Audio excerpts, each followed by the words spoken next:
Hey everyone, how's it going? Welcome back to Let's Play Final Fantasy IX. We are here in Treno at long last, and we have a few more things that we want to visit in town before we move on to progressing the main story. Is this the auction hall where Garnet is? I don't think so. Pretty sure this is, in fact, the card stadium. Yes, they have big ol' Yu-Gi-Oh! Card arenas, stadiums to play Tetra Master in, and we will get inside that soon enough. I don't think I waited nearly this long to play Triple Tri. Well, yeah, I did the a lot of gimmicks with Triple Triad in FF8, so I of course played it much earlier. There's a couple of other features of the town that we want to just check out real quick, including a pit stop in here, which I believe leads to the synthesis shop of Treno. And we run into the four-armed man again, that's right. Garnet did get herself pickpocketed. I never stole money from her. I did buy a power belt, though. You can have it. So now we just have a power belt. We basically involuntarily bought a 1000 gil power belt. So we're learning about the master of the mansion, and this is his shop. Oh, if we had another mage master, we could pick the ogre up. In fact, we're finally a little bit light on funds and items to synthesize together. Very much considering going back to the weapon shop and selling a couple of extraneous items. Maybe I'll do that later, because we have another trip that we have to make in town, someone else we have to see. I saw a prompt here. Oh, the main attraction of tonight's auction is the Reflect Ring. Ooh, even the nobles here couldn't afford to buy such a prized treasure. How elusive. Maybe I can buy it. That's once we get a chance to stop and smell the roses with the auction house. This is the Queen's residence, the Queen of Stellazio coins. The servant is going to serve as an intermediary here, so that we can trade all of the star-shaped Stellazio coins in and get our rewards. For the first one, the Scorpio, we will just get, I think it's 1000 gil. Yes, the next one. Oh no! How is this gonna be phrased? Oh, okay, at least that's not any better! The first time it was great because it was, oh, I see you have the cancer. It could have been worse, it could have been, oh, I see you have cancer. But no. Would you like to give me your cancer? Shit. So we got a Phoenix Pinion. And I think this is just more gil now, 2000 gil. I think it alternates between gil and an item. And the very next thing that we get for turning in the tourists that we got in the marketplace is going to be a kick-ass new sword.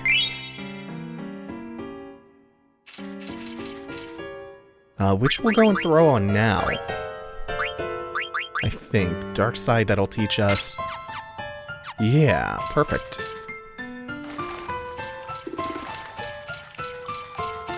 And now I do believe that the only thing left to do would be to progress the story by heading to the auction house, which is the last place that we saw Garnet in the active time event from last time.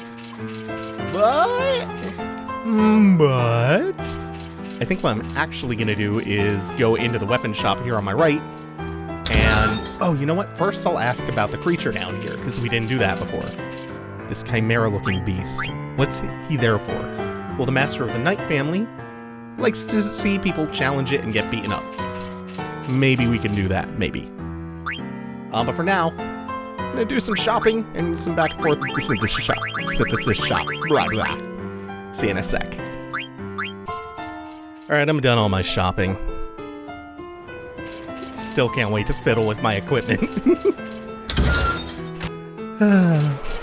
For now, yeah, Garnet's still where we last saw her in the auction house. Looking for, I don't know, I guess the Supersoft to be auctioned off?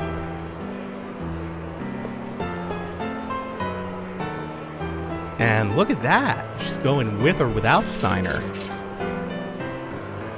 Just kind of had enough of him being way overprotective. You know, I'm way more into doing all the equipment stuff and all of the menus than leaving it in, because I think how abilities and equipment work in 9 adds so much flavor and flexibility to the game. So many of the abilities are just useful passives, but being able to toggle them on and off and having that limited space to equip stuff, that keeps the equipment feeling vital. It makes attending to like what's on your equipment feel important. It's really good. I forgot how much I like managing all that stuff, because it makes you treat equipment as something more than a pile of stats. It makes you think more than, well, does this make the numbers go up? Okay, cool, I'll just throw that on. And synthesis and ability equipping is also a lot more intuitive on its face than junctioning was, which I will still defend to the death. But I will also willingly acknowledge that it was presented poorly in 8, especially with how overly complicated the first tutorial for it was. And just, like, the idea of junctioning is also a little bit more abstract than this. The idea, like, the goal is the same, though. Alternate routes of character progression, extra flavor from a well-known thing that you would otherwise possibly take for granted. In 8, it was magic, and 9, it's gear. Oh, and we get to hear Kuja's theme again!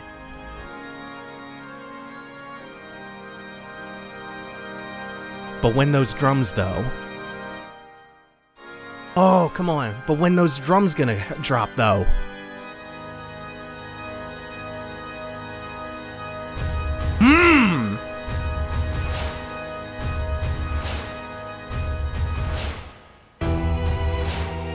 Oh, I think this is another new... No, this isn't a new variant yet.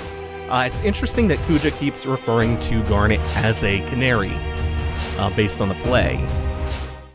Just a little bit of juxtaposition there.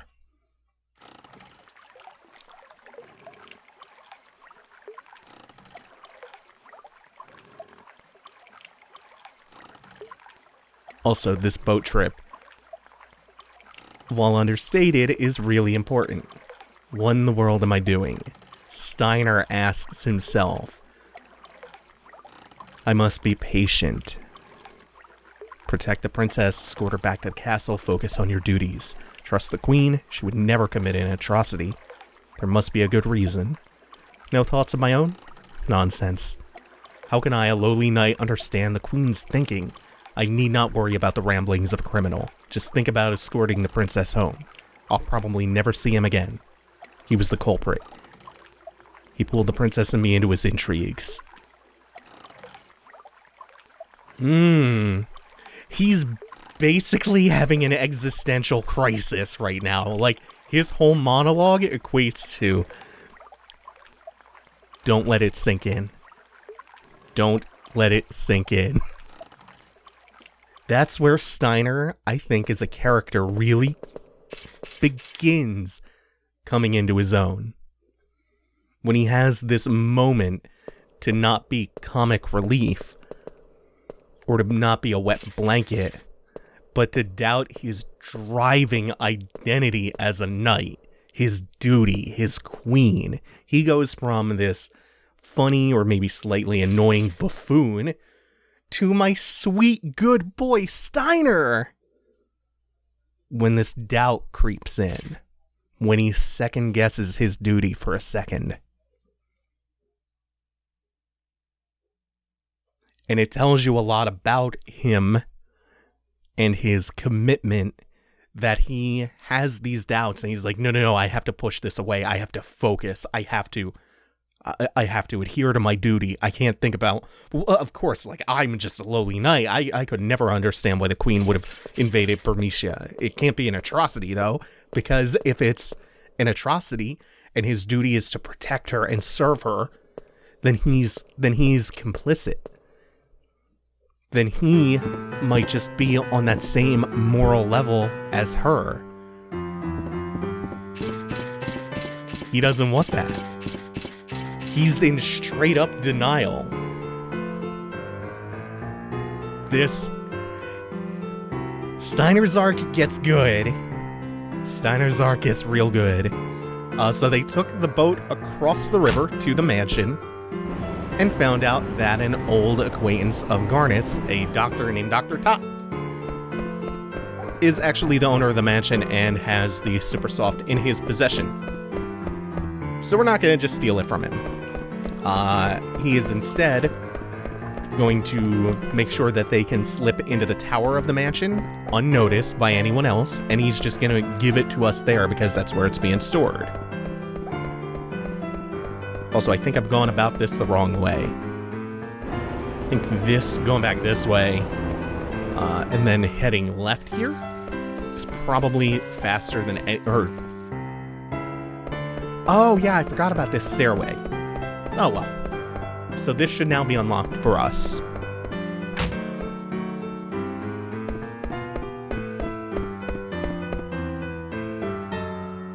So if all goes well... Oh, yeah, look at that. The blood moon over the city of night.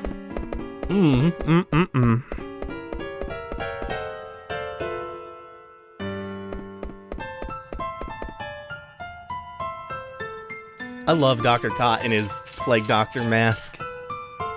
And what a weirdo he is. This whole cast is full of weirdos and I adore it. I adore it so much. Still a straight hour, aren't you? Yeah, that's Steiner. Some of those doubts are working on bending him, though. Love how Marcus just pops in, sees the first chest, is immediately like, yep, yoink. And check this big globe out. I think there's a prompt somewhere to inspect it, or I just go down and talk to Dr. Tot. No, I think that was for the latter. Yes, here we go. This is a globe of Gaia. Now suddenly, flashback. 500-year-old phrases, a jewel. Archaeology, Frederick Ash.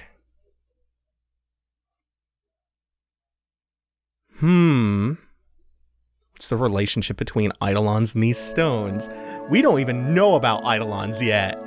That phrase just got dropped on us out of nowhere with no context.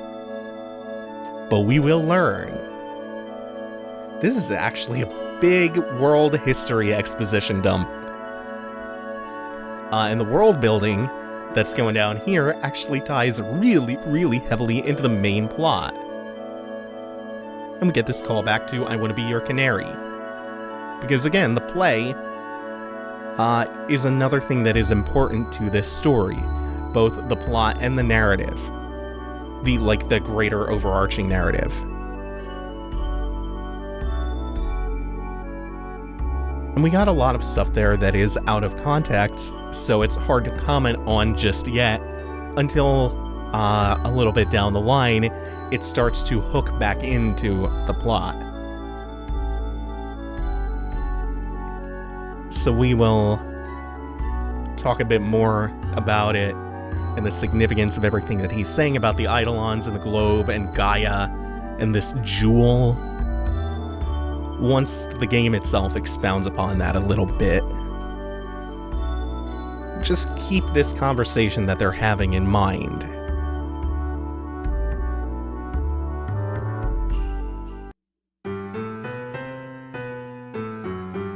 We get a little cut where Garnet presumably explains what the Queen is up to and how we need to reach her. So we have this old transportation device that will get us back to Alexandria apparently much faster than any conventional method. And it is the coolest shit you will see. How do we get there? Through this hatch. We're gonna take Garant Roo.